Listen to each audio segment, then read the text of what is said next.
প্রথম দেখায় মনে হতে পারে এটা কোনো সিনেমার দৃশ্য। ইসরায়েলের আকাশে ছুটে আসছে এক ভয়ঙ্কর ব্যালিস্টিক ক্ষেপণাস্ত্র। মুহূর্তেই যায় সতর্কবার্তা। সাইরেনের কর্কশ শব্দে ঘুম ভেঙে নিরাপদ আশ্রয়ের খোঁজে ছুটছে ইসরায়েলিরা। ঠিক তখনই বিকট শব্দে আকাশেই হয় বিস্ফোরণ। গত এক সপ্তাহে 5 বার এমন ভয়ঙ্কর পরিস্থিতির মুখোমুখি হল ইসরায়েল।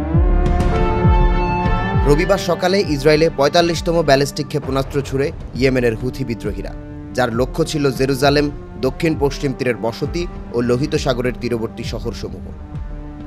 আগেই পাঠানো হয়েছিল সতর্কবার্তা। ঠিক তার মিনিট 5 পর বেজে ওঠে সাইরেন, আর কিছুক্ষণের মধ্যেই আয়রন ডোম ও অ্যারো 3 ডিফেন্স সিস্টেম গুলি করে আকাশেই উড়িয়ে দেয় হুথির ছোড়া মারাত্মক এই ক্ষেপণাস্ত্রটি। ইসরায়েলি প্রতিরক্ষা বাহিনী আইডিএফ জানিয়েছে, ইয়েমেন থেকে উৎক্ষেপিত একটি ক্ষেপণাস্ত্র তারা সফলভাবে প্রতিহত করেছে। এই হামলায় মধ্য ইসরায়েল সহ পশ্চিম তীরের কিছু এলাকায় বিমান হামলার সতর্কতা সাইরেন বাজানো হয়, তবে এতে কোনো হতাহতের খবর পাওয়া যায়নি।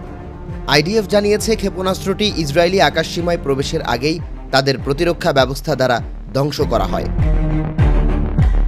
হুতির এই হামলায় কোনো হতাহতের খবর পাওয়া যায়নি বলে দাবি করেছে ইসরায়েলি প্রতিরক্ষা বাহিনী। হুথিদের ছোড়া ব্যালিস্টিক মিসাইলের ছিন্ন ভিন্ন ধ্বংসাবশেষ ছিটকে পড়েছে দক্ষিণ হেব্রনের এক পাহাড়ি এলাকায়। প্রত্যক্ষদর্শীরা বলছেন, আকাশে যেন সূর্যটাই ফেটে গেল। তবে এটা একদিনের ঘটনা নয়। 2023 সালের 7 অক্টোবর হামাসের ইসরায়েলে হামলার পর থেকেই হুথিরা খুলে দিয়েছে আকাশপথ। তারা এখন পর্যন্ত ইসরায়েলে 45টি ব্যালিস্টিক ক্ষেপণাস্ত্র, 10টি ড্রোন ও বহু ক্রুজ মিসাইল ছুঁড়েছে। 2024 সালের জুলাইয়ে হুথিদের একটি ক্ষেপণাস্ত্র সরাসরি আঘাত হানে তেল আবিবে। একজন বেসামরিক নাগরিক নিহত হন, আহত হন আরও কয়েকজন। সেটিই ছিল ইসরায়েলের বিরুদ্ধে হুথিদের সরাসরি প্রথম প্রাণঘাতী আঘাত।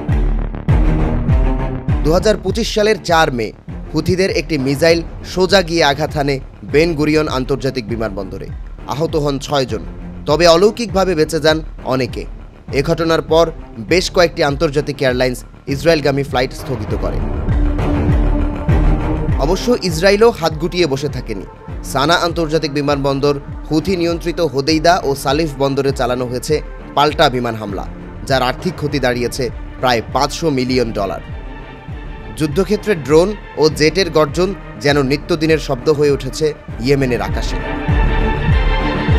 এদিকে হুথিদের স্লোগানই বলে দেয় তাদের অবস্থান।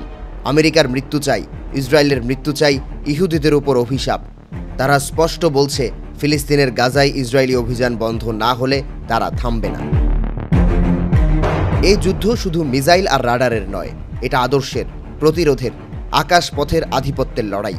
আর হুথির পর পর এমন হামলা ইঙ্গিত দেয় আগামী দিনে ঘটতে চলেছে আরও বড় কিছু।